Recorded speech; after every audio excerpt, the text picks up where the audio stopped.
Okay, so it looks like we're running here. This is just what's going on with FitWrench at the moment. Still just closing in on finishing all the calorie counting,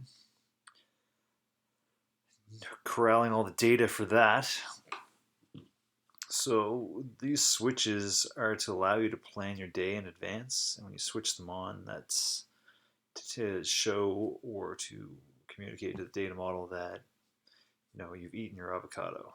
Avocado donair is just an example of a dish. So a dish would be made of multiple foods. And meal one, it's going to be made of a dish, multiple different types of dishes. It can be made of and foods. So there's three objects that are showing up in this table here. You can see them in the data model actually. Data model is kind of complicated. So a food is an edible type, a meal is an edible type, and a dish is an edible type. The other complexity is um, their entries. So you have like a food entry, you have a dish entry, you have a meal entry. And then to further complicate things, you need to be able to um,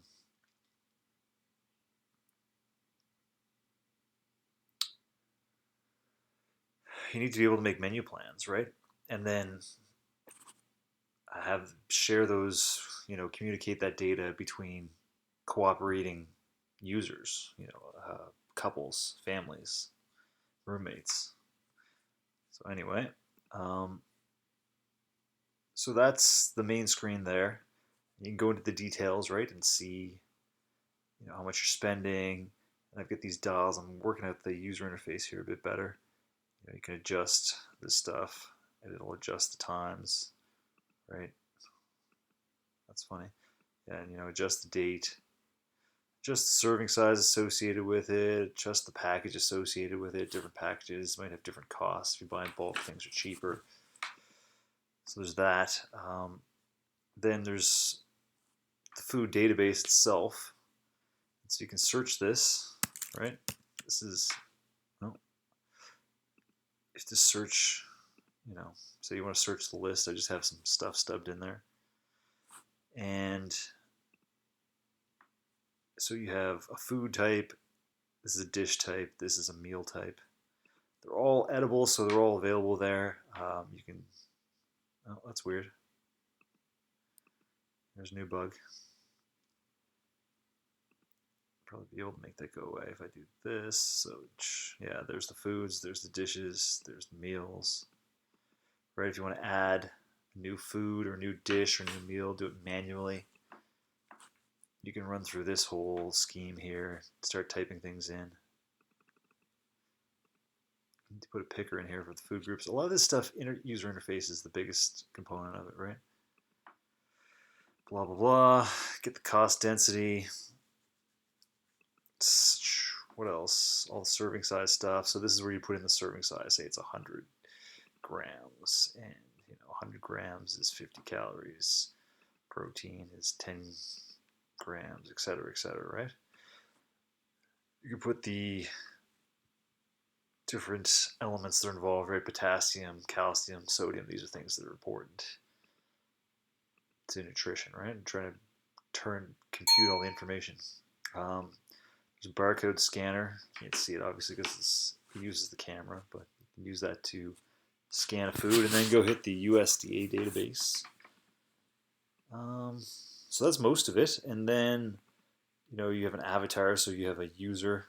You put your username in here, whatever it's going to be, birth date, gender, blah, blah, blah, right? Email, whatever. That's cool. Macro settings, so you're going to have goals. Say you want to drink 4 liters of water. What's going on here? I have to make it editable. 5 liters. You want to eat 5,000 calories in a day. Exercise goal will be, 500 calories. I don't know, whatever, right? Say this needs to be changed. You want to spend $5 a day. A lot of this stuff needs to be tweaked, but it's getting there. And then body measurements, right? So you want to track them, and these can be used to determine your calorie requirements, for example, right? If you put in your percent lean, again, there's another one that needs to be in some work. Say you're 15% body fat, your weight is 185 pounds. You can use that to calculate roughly your macro needs, how much calories you need. And then, depending on what diet you're using, maybe it's a ketogenic diet, which would be a high fat diet, or it's a low carb diet, or it's a kind of a 30-30-30 kind of bodybuilder style diet. There's all kinds of different things people say. So you can start to do some things that might crash it. No, it didn't. Anyway, this is roughly a calorie counting app. It's starting to be useful. Still a ways to go yet, but I've put a lot of work into this. I'm pretty proud of it. I mean, I have a long way to go before I'm there, but I mean, it's the code is well done. I think it's all like very well encapsulated. Most of the files are under 100 lines of code, so there you go.